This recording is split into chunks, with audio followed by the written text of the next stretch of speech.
Hello everyone, it's Shane Kanto, your Wasteland reviewer, and I'm here to review the first season of Central Park from Apple TV+. And this is from the maker of Bob's Burgers, Lauren Bouchard, and also Josh Gad. And they team up to make this show about this family who the dad, played by Leslie Odom Jr., is the head park person at Central Park. And his wife, Catherine Hahn, has a career as a journalist. And they have their two kids, played by Kristen Bell, and actually won't be anymore. They just recast that character after she stepped down. And Titus Burgess. And Josh Gad plays the narrator, who pops in, who's an actual character, but also narrates the show. And also deals with this very powerful and wealthy woman, played by Stanley Tucci, and her, I guess, assistant and confidant, played by Daveed Diggs, both playing women. And this woman, with all of her money, Bitsy, wants to buy Central Park. And that's the big overarching tension of the show, is the struggle between her wanting to buy the park and Leslie Odom Jr.'s character wanting to preserve the park and his family. And the first couple episodes of this felt pretty generic and didn't really stand out to me a whole lot. What I do appreciate about this is, like, Bob's Burgers has those musical moments, and they're a lot of fun. This show really leans into it, and it is a musical. And I love the music in it. They have so much fun with it. And that's definitely the highlight of the show, is when they break out into music and dance, and they're really vibing with the tone of this and what it could really be.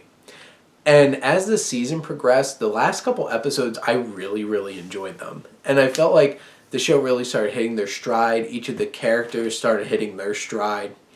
And it does feel, some of the characters do feel a little bit derivative. Like, the kids feel a little derivative of the Belcher kids in Bob's Burgers.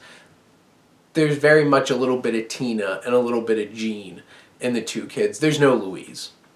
And that's a interesting dynamic that's missing in this show compared to Bob's Burgers, which it doesn't need that. You don't need to copy Bob's Burgers.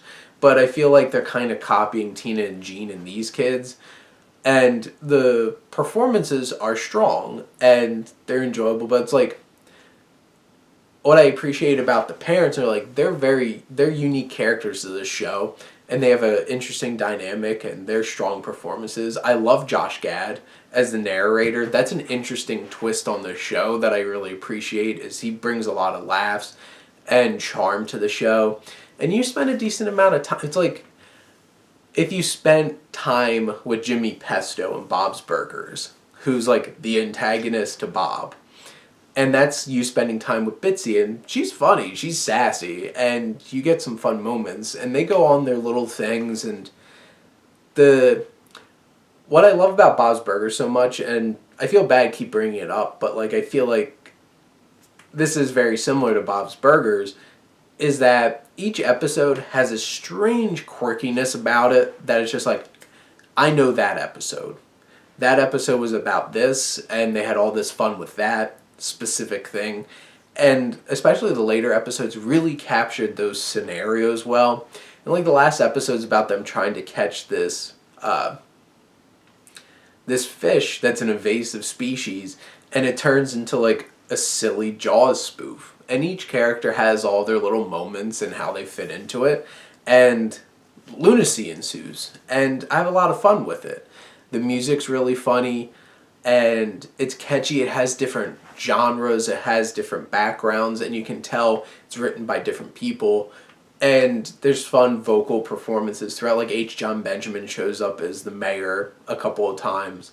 But I'm really enjoying Central Park. And it really grew on me as the season went on. And if you have Apple TV+, go check out Central Park. And don't let the first couple episodes drag you down too much. It gets better and it keeps improving, and I look forward to Season 2. But those are my thoughts on Central Park. Let me know what you think, and let's talk some TV. But thank you as always for tuning in and supporting your Wasteland reviewer.